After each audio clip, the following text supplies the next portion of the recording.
Good morning. I'm delighted to welcome you to our event today, The Promise to America's Children.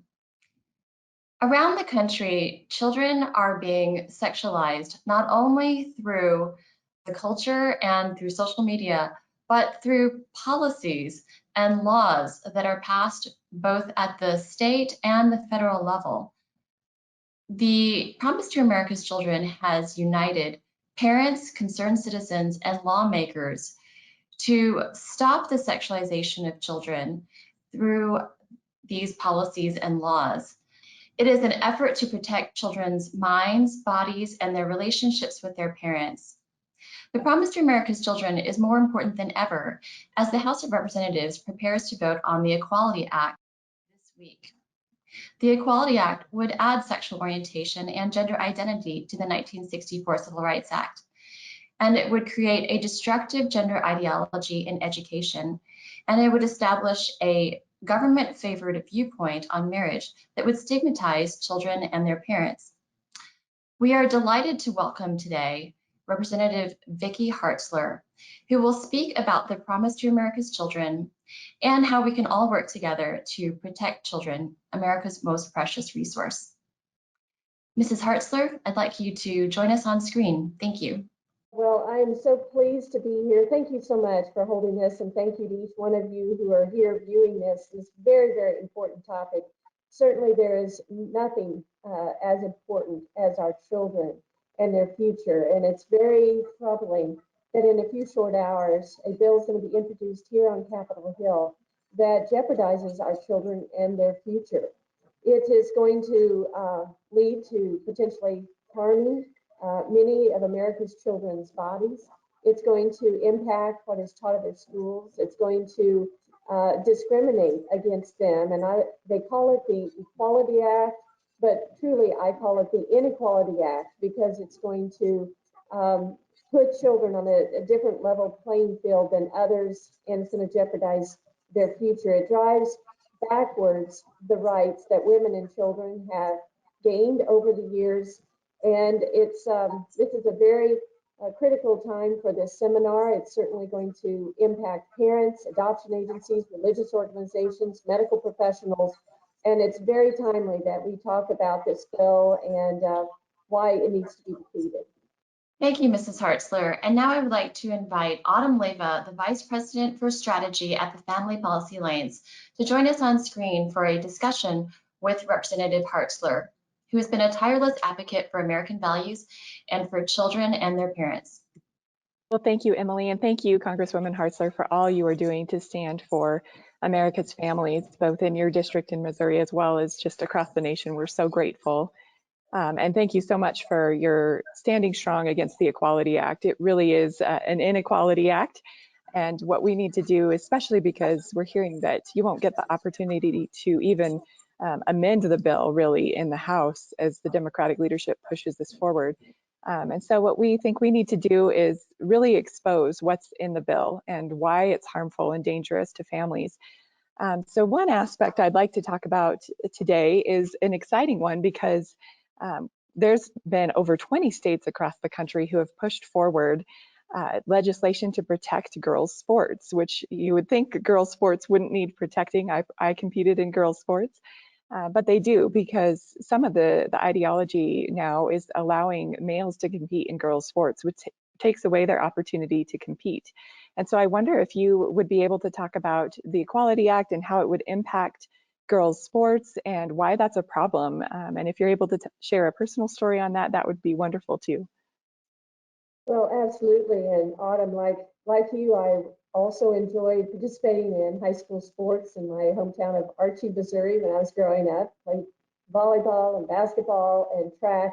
And then when I became a teacher, I taught home economics for 11 years. I got to be a track coach for 6 years. And so I worked with a lot of high school athletes, both males and females.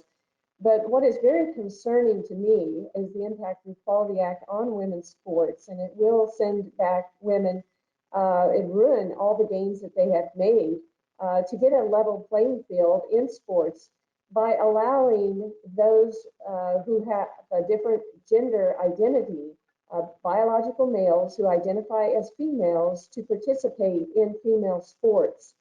And as we know, God made males and females differently physically, and by doing this, it endangers women's opportunities to win and to compete and to get scholarships. And we only have to look at Connecticut, which has allowed transgenders to participate in female sports for several years, to see the impact. And we have two brave female athletes there that have spoken up and objected to that, and rightly so, because men, biological males who identify as female, have won over 15 different championships that would have gone to these two girls. And their names are Alana Smith and Selena Sewell. And I'm so proud of them for speaking up and objecting to this, because they were denied a gold and silver medals that could have gone to them. There's 13 state titles, records that have been set by the males instead of the females. So not only are they denied the ability to get their medals and to stand on the stand and get the recognition they deserve, but they are missing out on scholarship opportunities. And so if this is allowed to go nationwide through the Equality Act, we won't have women's sports that are fair. And it's going to set us back. And I'm very concerned as well for the Olympics and what it means. So what's to say a certain country won't actually encourage biological males who identify as females to participate? It just makes it unfair. So that's why one of the reasons that this bill is really the Inequality Act. It's going to set women back, and it should be defeated. I absolutely agree. Thank you, Congresswoman Hartzler, and it's such an important issue. I also want to touch on an issue that I know is near and dear to your heart, and that is parental rights and the relationships that Emily mentioned between parents and their children. We know that children's greatest protectors and their advocates are their parents, and that parents are truly best at parenting, not the government. And so I was wondering if you could explain to all of the viewers today how the relationships with parents, children's relationships with their parents, would be impacted by the Equality Act. Well, I think offhand of at least two examples. First is in the education realm. I was a high school teacher in a public high school. But if the Equality Act passes, it's going to filter down into what is taught in the schools, sexual information, and it's just going to be the norm that the schools will start promoting the idea of sexual orientation, gender identity as just part of the curriculum without parents knowing about it, or having an opportunity to opt in or opt out, because it'll just be considered discrimination if you try to set aside and say, maybe this isn't the way to go, or this is concerning, this is what marriage looks like. That won't even be controversial. It'll just be mandated that anytime there's books about marriage, we have both examples of same-sex couples and opposite-sex couples. And so it'll just be infiltrated into the entire curriculum from kindergarten on, without parents even knowing about it or having an opportunity to have a say. And so that's the first concern I would have and I'm a parent, as parents, in that what is going to be taught in our schools. The second area of concern for parents is as it relates to making the decisions over the health care of your child.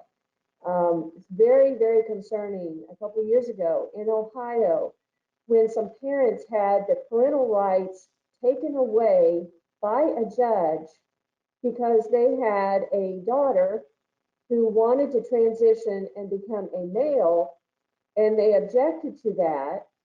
And so they were taken to court, and the judge gave the custody to the grandparent. If I remember the details of the case right, I believe they were given to the grandparent, who did support the grandchild going through the puberty blockers and the hormone treatments, and then ultimately the surgery to transition to become a physical male.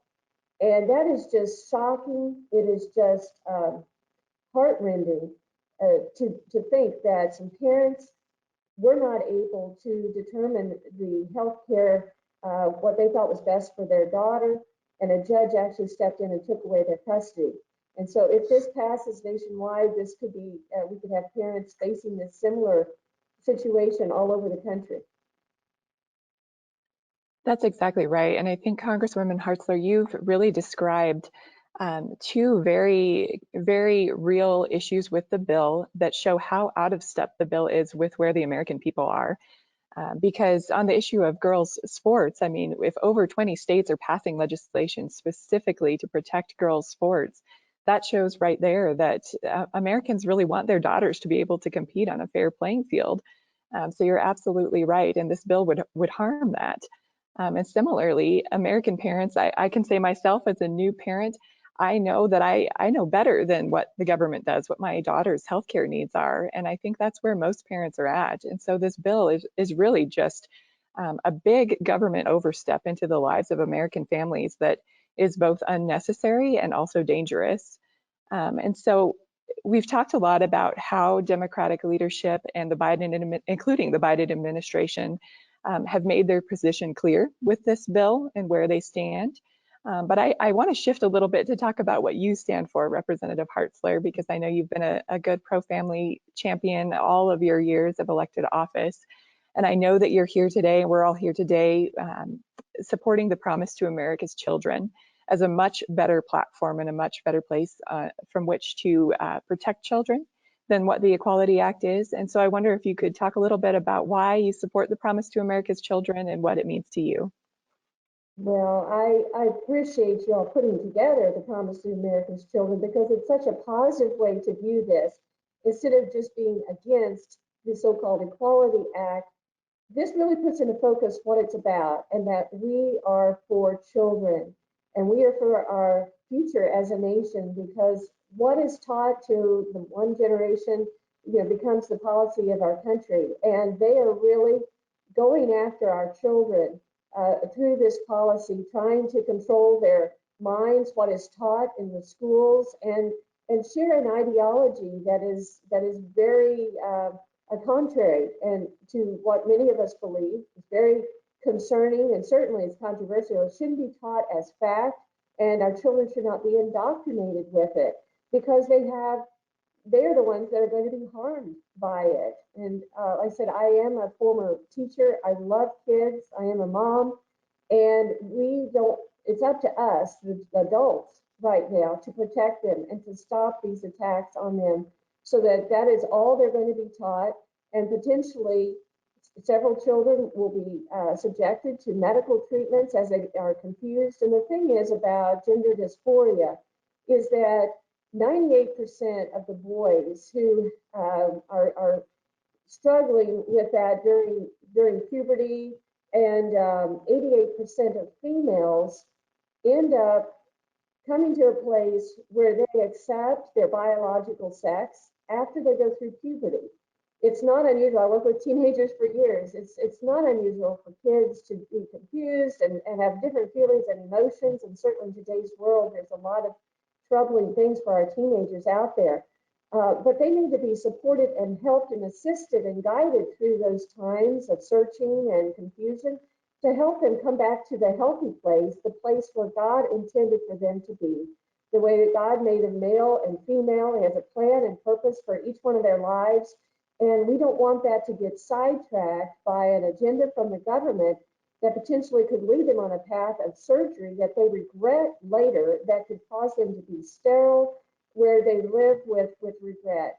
So there's other ways to deal with the challenges of being a teenager than inflicting this policy on them. And certainly we need to celebrate our differences and not try to make us all the same, whether that be in women's sports or other things. And I also feel passionate about this because of the implication for adoption agencies. My husband and I were blessed with our daughter through adoption.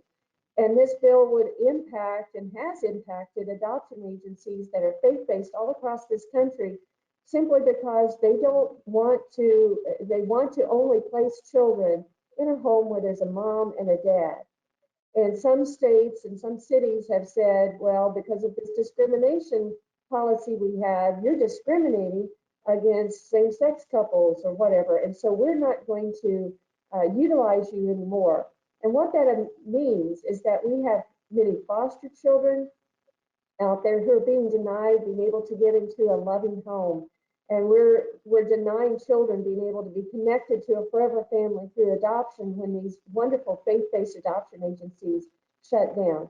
And so this bill has huge impacts. Certainly it'll detrimentally harm children. It'll hurt adoptions, that possibility.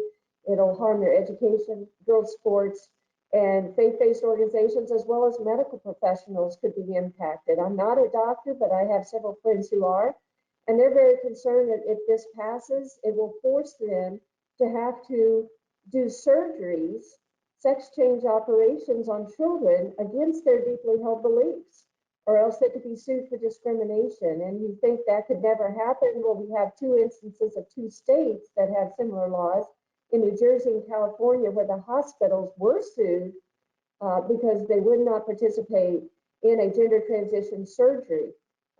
So this is very real, and it needs to be stopped.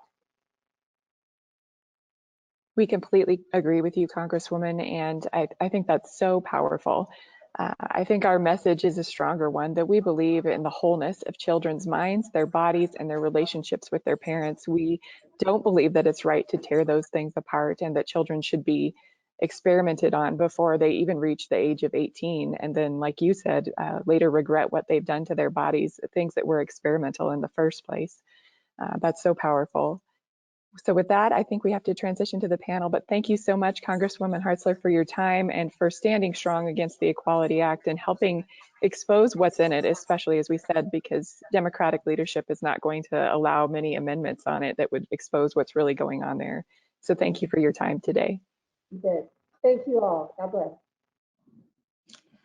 Thank you so much to Congresswoman Hartzler and to you, Autumn. Congresswoman Hartzler is the leader of the House Values Action Team, and we're grateful for her courage and her compassion in speaking up for children and their families. Now I'd like to invite the panel to join me on screen. Today we will be joined by Dr. Michelle Cutella, who is the Executive Director of the American College of Pediatricians, Maria Keffler, who's the co-founder of Partners for Ethical Care, and Greg Baylor, the Director of the Center for Religious Schools and Senior Counsel for Government Affairs at the Alliance Defending Freedom. I'd like to start off by asking Dr. Cutella a few questions. So Mrs. Hartzler and Autumn briefly discussed what's going to happen to the medical treatment of gender dysphoria. Could you please briefly describe for us what gender dysphoria is and what the disagreements are over the treatment of it in the medical community?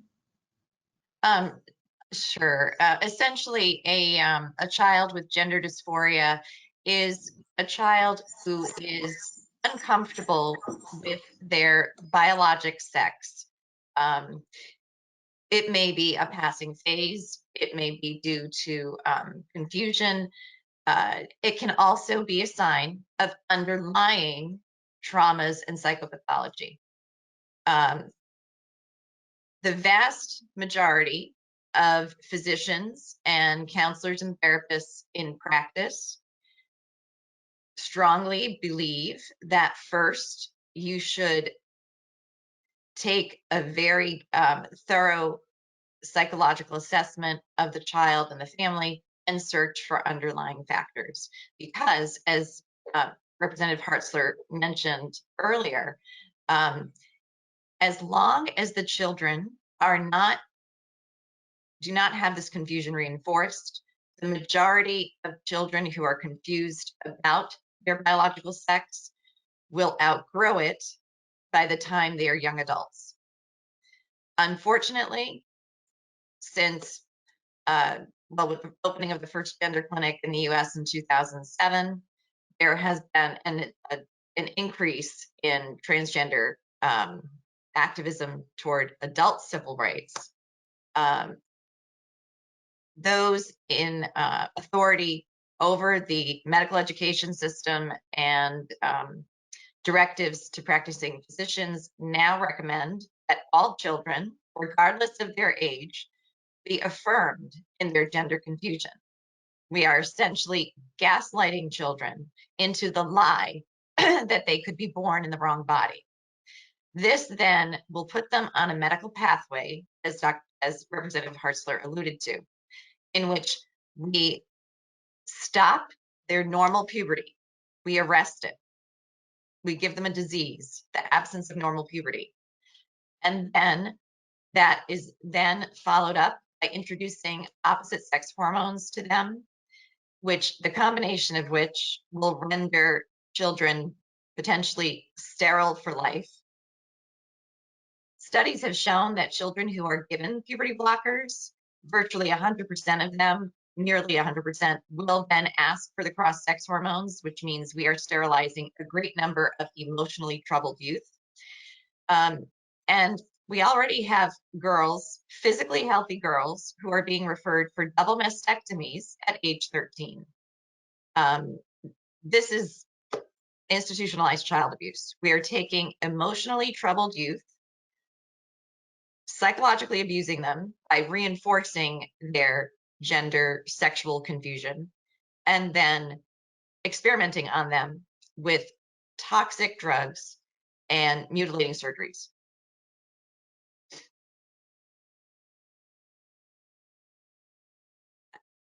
I'm sorry, Emily, I can't hear you. Did you accidentally mute? Thank you, Dr. Catella. That was very sobering information. Could you briefly describe how you have seen the treatment of gender dysphoria in children become politicized? I've had, as executive director, I have been contacted by physicians, counselors across the nation and also internationally who have basically said it is career ending.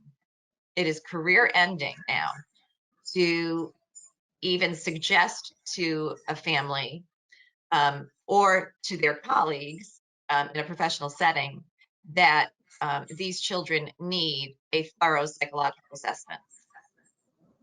So cancel culture has arrived in medicine and psychology, and it's very frightening.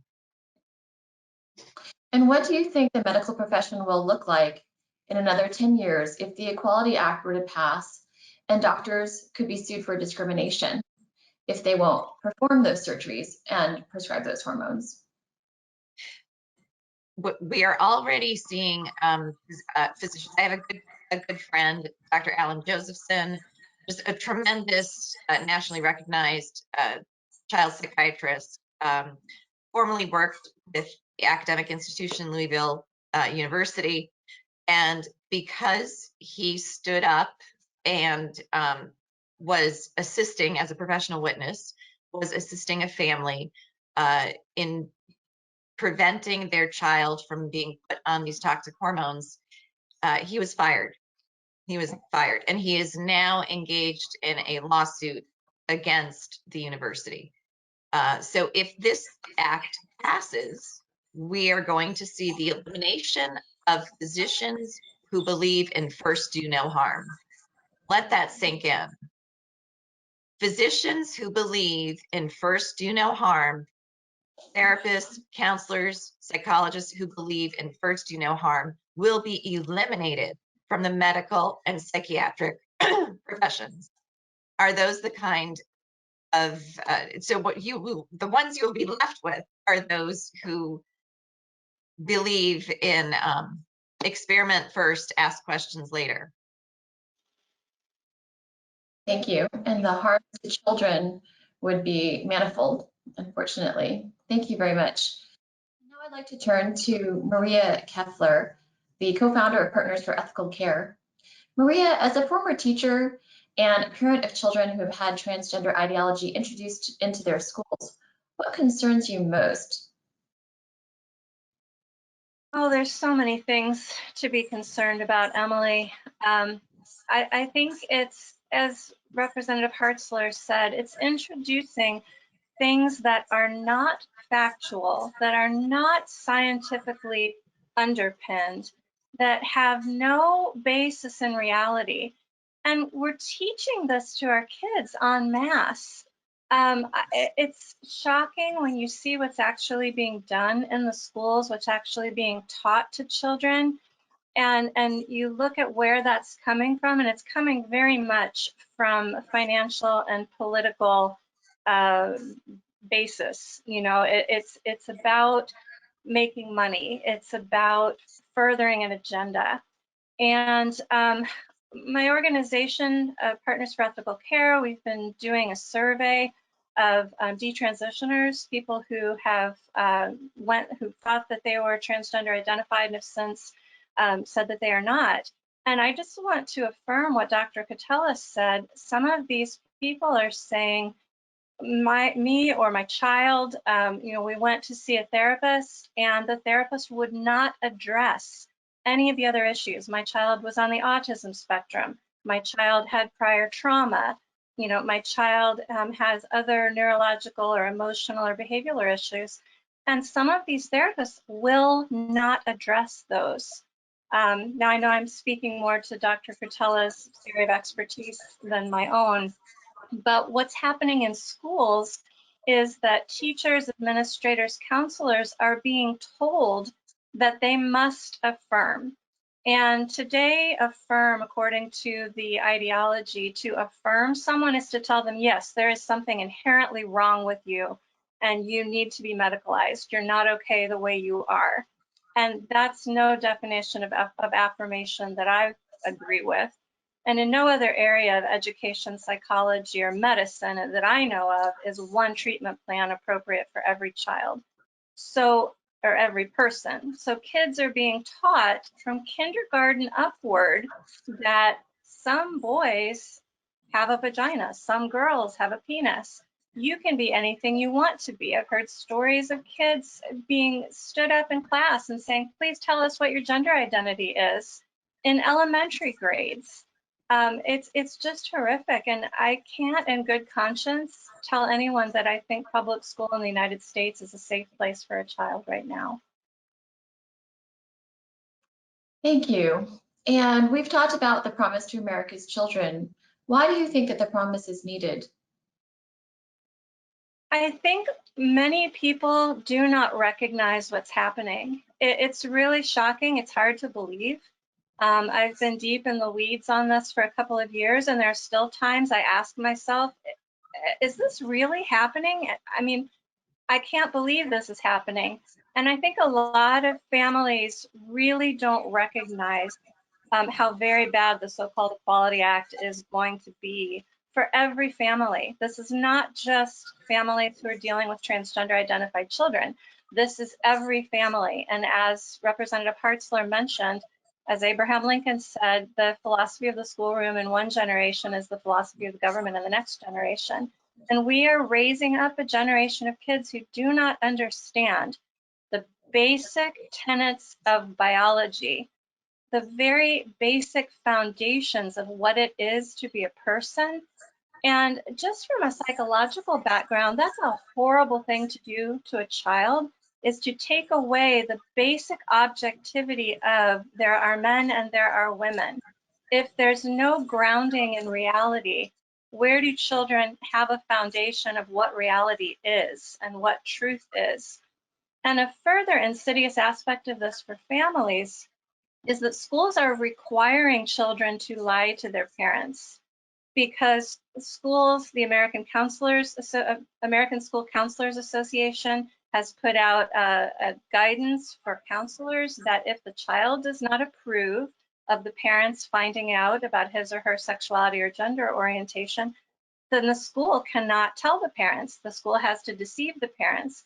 That's bad enough, stepping in between a parent's authority and relationship over his or her own child. But further, what that does, it makes every other child in the classroom have to lie to his or her parents as well. Because the teacher says, oh, Johnny is not Johnny anymore. Johnny's going to be Joanna now, but this is just at school. We're not going to take this and tell our parents about this. So every child in the school is being told to lie to his or her parents, and that's unconscionable. Thank you, Maria. I'd like to turn now to Greg Baylor to discuss the Equality Act. So Greg, could you please tell us how would the addition of the classes of sexual orientation and gender identity to the 1964 Civil Rights Act politicize medicine and education, as we've heard? Well, thanks, Emily, for having me as part of this presentation, and thanks everyone who's joined us to hear about this incredibly important topic. Your question hits the nail on the head. The Equality Act will politicize and bring controversial ideologies into the education system and into the provision of medical and mental health care. Let's talk first about the education system. All of the problems that you've heard described by Maria and Dr. Catella are going to be exacerbated. They already exist, but they're going to be exacerbated by the Equality Act. Why is that?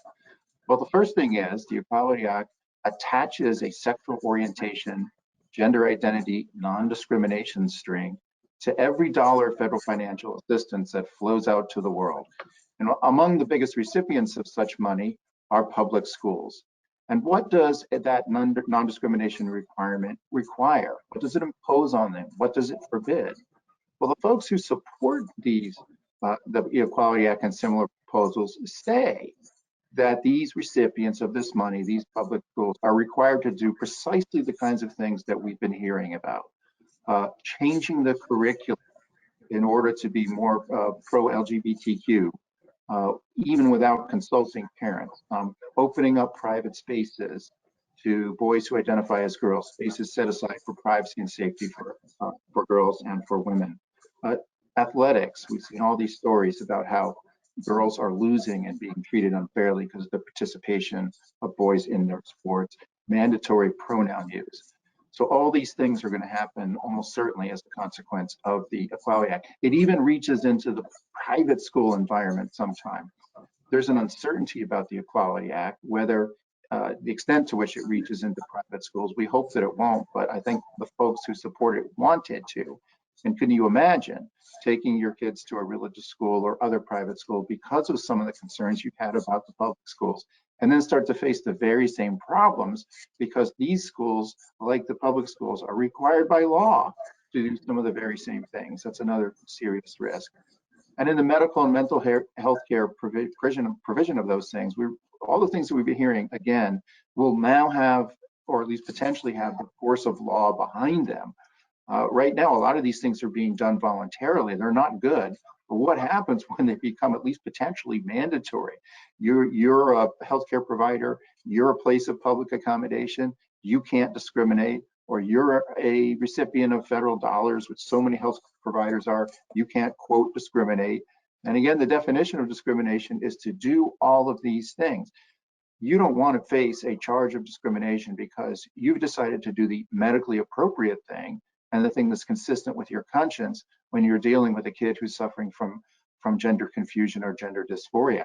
You're going to feel compelled to follow through with social transitioning and medical transitioning. So it really does politicize ideological size, if that's a word, these two contexts where that sort of thing shouldn't happen.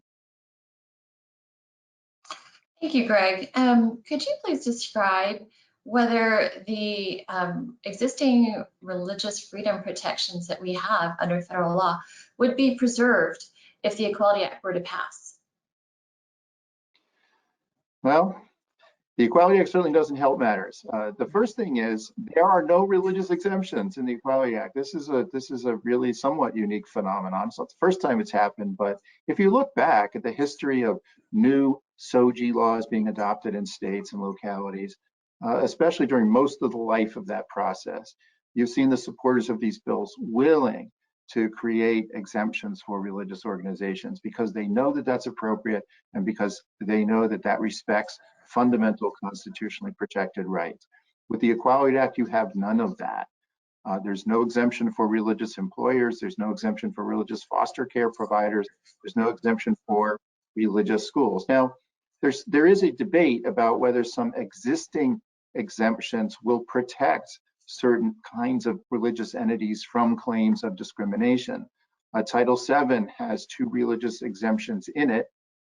I would argue that those exemptions do protect religious employers from claims of SOGI discrimination.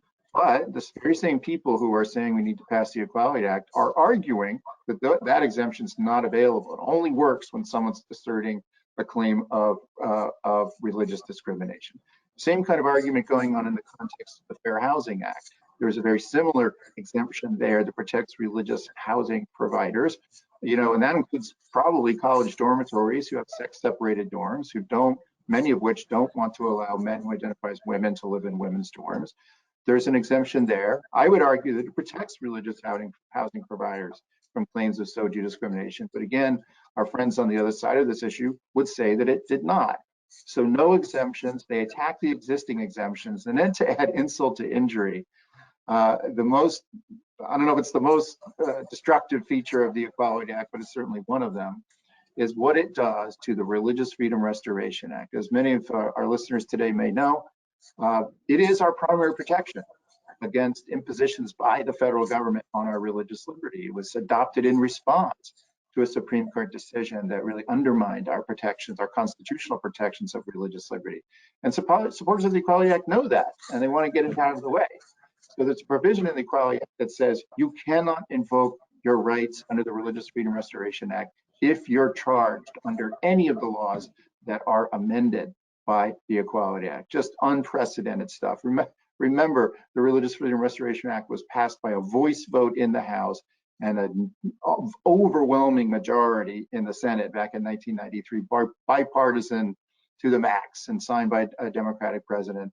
That sort of approach to religious liberty is gone, I'm afraid, and it's even to the point of essentially repealing large chunks of referendum.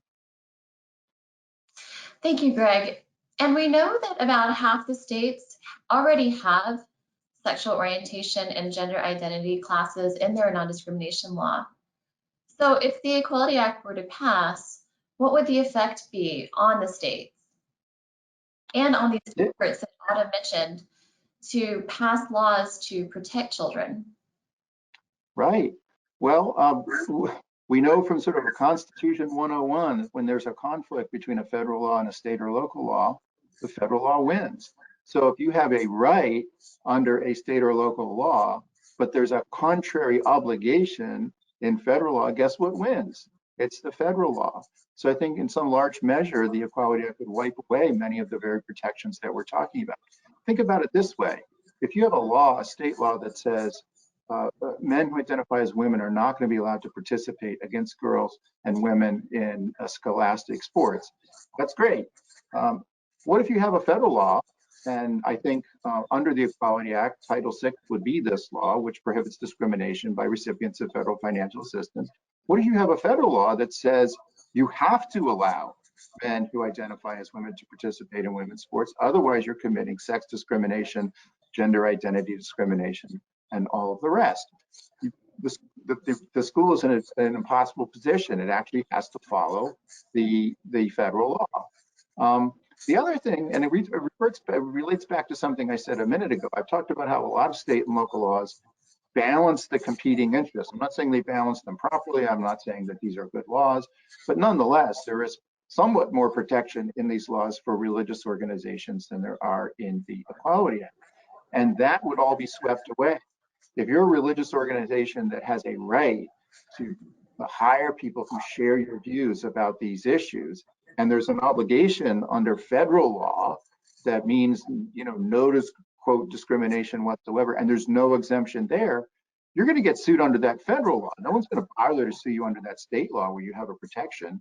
You're going to get sued under that federal law where you have probably no protection. So this really does, upset a lot of what's going on, make things a lot worse, and put, not even to mention all the folks and religious individuals and organizations and others who want to have good medicine and want to pursue the common good and have parental rights. All the folks in those states where these often destructive laws exist, it doesn't matter that their states don't have those laws because they're going to be subject to the federal law. Thank you.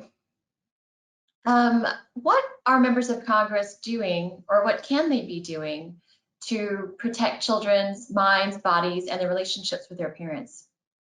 Yeah, well, given the context, I think the first thing they can do is to oppose the Equality Act, of course. But above and beyond that, we've seen legislation in the last couple of Congresses designed to protect children and to protect parental rights, and some of these harms would flow from the Equality Act and have been flowing from analogs at the state and local level. Legislation like the Child Welfare Provider Inclusion Act. This would deal with the problem of states and localities saying, look, if you're a religious adoption agency that thinks that it's best for a child to be raised by a married mom and dad, you can't be part of our system. You know, there's a case pending at the Supreme Court right now about this. That bill would put into federal law protections for those types of organizations who provide tremendous services, deal with kids that are hard to place, some of which have been operating for decades, even a century, and that's a positive law. Conscience Protection Act protects the ability of medical and mental health care providers not to do things that are contrary to their convictions when they're practicing medicine, whether it be about abortion or it be about the provision of sex reassignment, puberty blockers, cross-sex hormones, sex reassignment surgery. We've seen a number of bills or proposals at the federal level, like the state ones you talked about before, that protect the ability of girls to compete fairly in scholastic athletics. Representative Stubbe has a bill that's pending, and we expect similar legislation in the Senate as well. And then finally, there was legislation in the last Congress, and I think it'll be reintroduced in this, that deals with this problem of forced transitioning and inappropriate transitioning of children at an early age. And Representative LaMalfa has a bill that's designed to defund, no taxpayer funding for this sort of experimentation on children, the medical problems of which Dr. Patel and others have outlined very well. So there are options, there are things that we can support and be in favor of that would ameliorate some of the problems that we're starting to see. And of course, defeating the Equality Act is probably the best thing that we can do to protect these kinds of problems that we've been discussing. Absolutely. Thank you, Greg. Now I'd like to go to the questions and answer the questions from the audience. One of the first questions that came up was, does this affect homeschooling families and their children?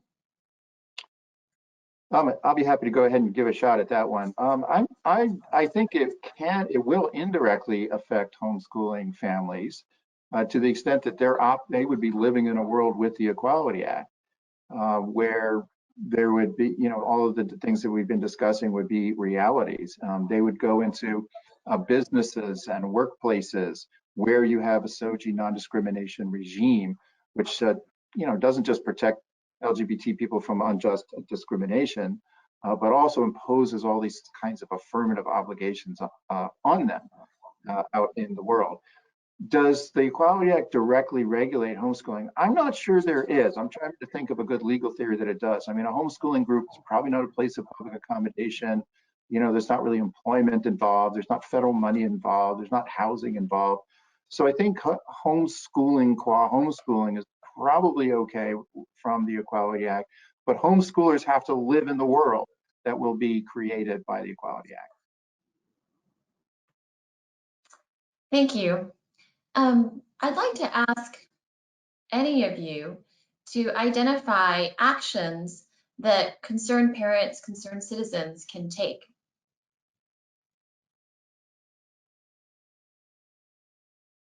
Well, I can start. Parents need to be vocal, not just parents, citizens. You know, public schools are federally funded, which means our tax dollars are supporting them.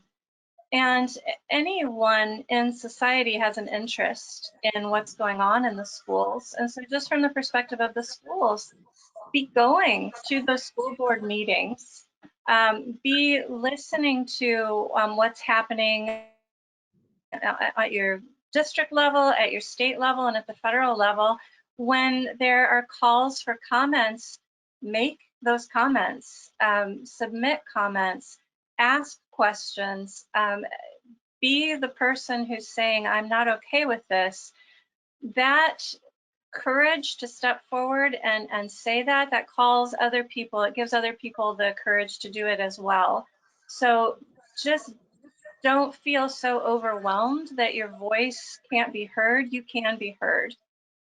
Take every opportunity that you can, even if it's just in a conversation group with your friends around coffee, to say, hey, I'm really concerned about what's happening here, and talk through some of this stuff. Because again, I think most people really don't appreciate the effects this is going to have. And I will echo that and take it maybe one step, back it up one step in speaking to parents.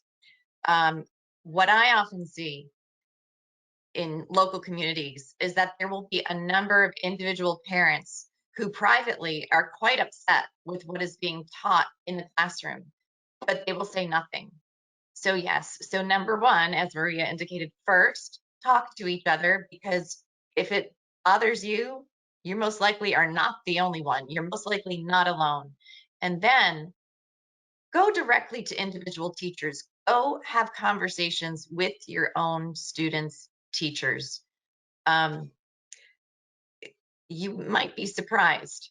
They are so accustomed to not being questioned that just having a parent request a meeting that, hey, I'd like to talk about the curriculum, and understand it's already pervasive. Okay, we're not talking about just sex ed. We are talking about English and social studies just throughout the curriculum. Know what is being taught, especially at the middle school, and high school levels. Have those individual conversations with your own child's teachers. And then go to school committee meetings. Absolutely. I'll also add that Partners for Ethical Care has on its website a letter, a universal opt-out letter that parents can send to the school, opting your child out of not just the family life education program, but telling the school you want your child to have no training on anything related to sexual orientation and gender identity.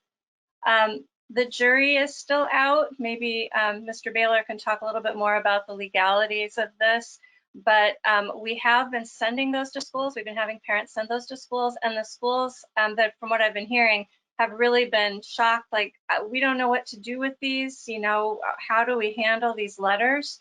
So at the very least, send one of those letters to your child's teacher and your child's principal and let them know you don't want this taught to your child. Thank you. And I want to welcome Autumn back on screen. Thank you for joining us. Would you like to answer the question, what can citizens do about the Equality Act and these other policies?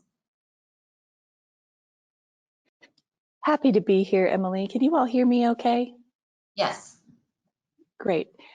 Just checking, it said a little unstable on my end, but I wanted to just share briefly that one thing that citizens can do and parents can do especially is Family Policy Alliance is hosting a virtual rally tomorrow morning at 10 a.m. Eastern Time. It's called Equality Act Exposed, really designed to allow parents and just citizens to come and hear more from speakers from the Heritage Foundation, from March for Life to address some of the pro-life concerns in the bill, and even from our feminist friends who don't agree with us on many issues, including abortion, but who are very concerned about the gender aspects of the bill.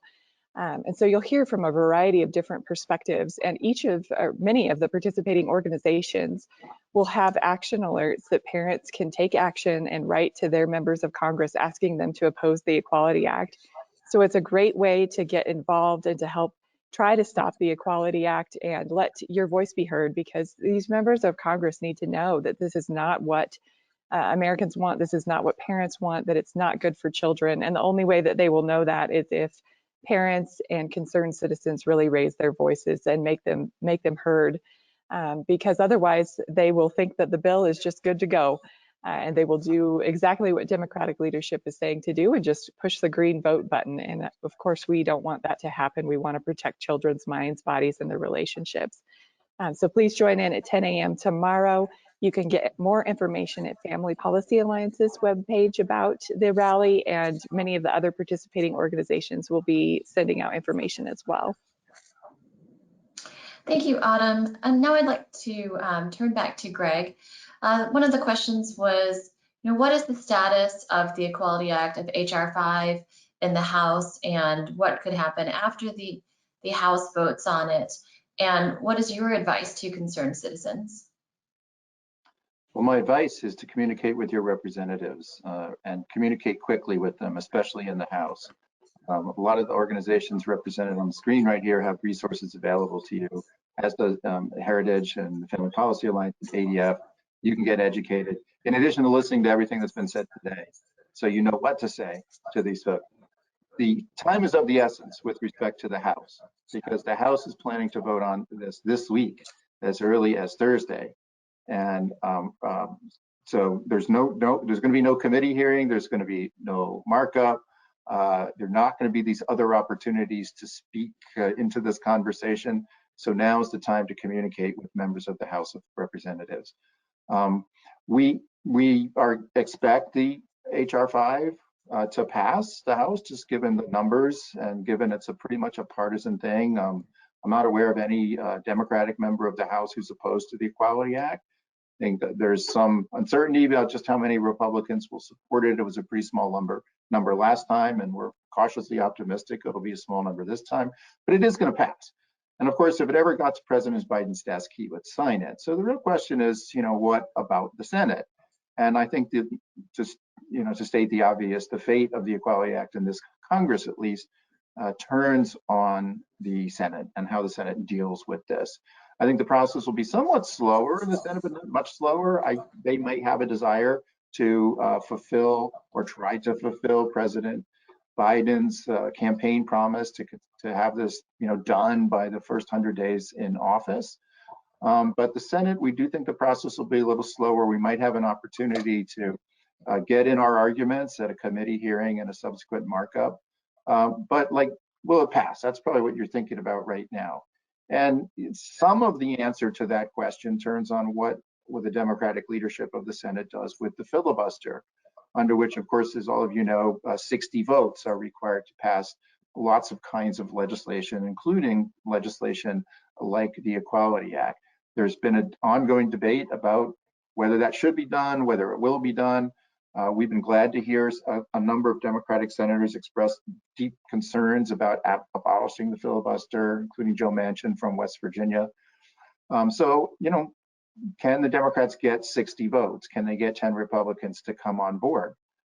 We should not be complacent about that not happening. If I had to guess, I would say it's unlikely, but we can never rest on assumptions. So we need to work hard to communicate with our senators to know the depth of concern about the Equality Act. Yes, people want everyone to be treated with dignity and respect. No one's in favor of unjust discrimination.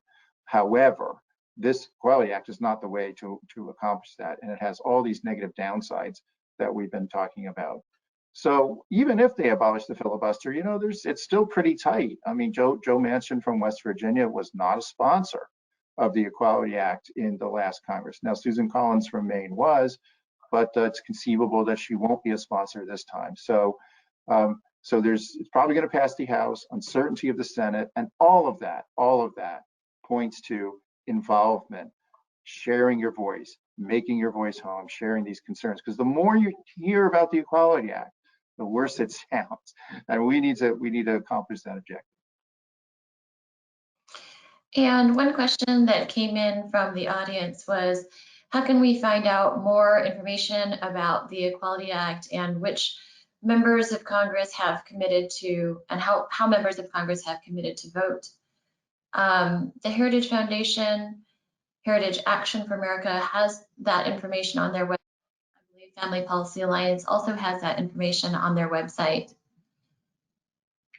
Another question that came in from the audience is, will there be recourse for private citizens in the courts if the Equality Act were to pass and our conscience, religious freedom, and other rights were to be violated by the Equality Act? Greg, would you like to answer that question? Yeah. The Equality Act absolutely, definitely will violate constitutionally protected rights. There's just no doubt about it. That is going to happen. And what do you do when your constitutional rights have been violated? You go to court. And ADF is prepared to do that. We're beefing up our staff in preparation of the possibility of that. Now we know we've got a lot of fight already, given the administrative actions that the Biden administration is taking and developments that are occurring at the state and local levels. But yes, there will be recourse to the courts. It may be made harder in the event that the Equality Act passes, because one of the things, as I discussed before, is they take away your rights to assert a claim under the Religious Freedom Restoration Act, which again is the most potent and powerful religious freedom argument you have in federal law. But that doesn't mean we don't have arguments. We have arguments under the existing statutory exemptions. We have arguments under the ministerial exception, which you may have heard about because of Supreme Court cases decided in the last few years. And we have arguments under the Constitution, the Free Exercise Clause, the Free Speech Clause, and even some under the Establishment Clause. So ADF and other groups that do litigation are going to be, we're preparing now, and we're going to be prepared to vindicate the constitutional rights of those who will be injured by the Equality Act in the event that it becomes law. Thank you, Greg. And one final question that came from several members of the audience is, where can parents find more information about how to protect their children? What resources are there? There was an opt-out letter that was mentioned. Where is that available? I'll just start off by answering that question. There is something called the Gender Resource Guide, and that is free, that is online. That is an excellent resource for parents. It gives extensive information about how to engage with your local school board, your state representative, your member of Congress. It discusses the Equality Act and is a very handy tool for parents. And that's something that the Heritage Foundation has endorsed, as many of the other organizations on this call have as well. Autumn, would you or any of the other panelists like to mention additional resources? I'm happy to jump in, Emily. Yes.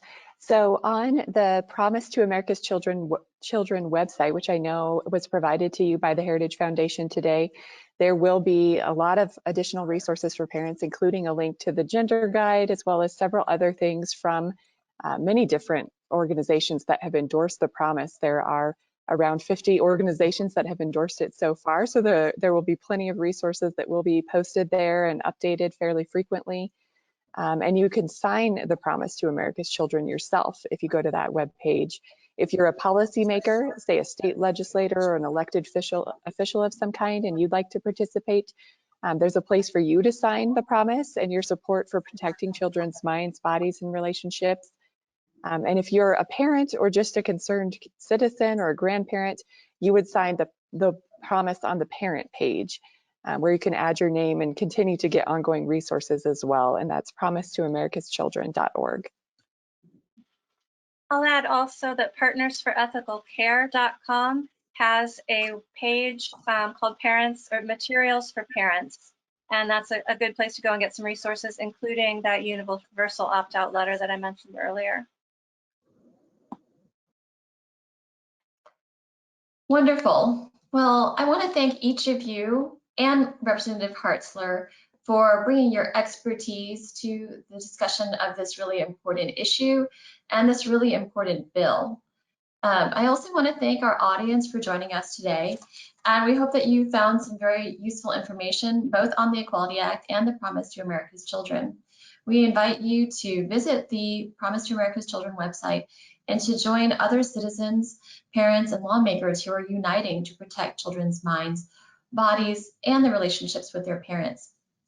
So in the future, if you would like to find out about Heritage events, you can visit www.heritage.org.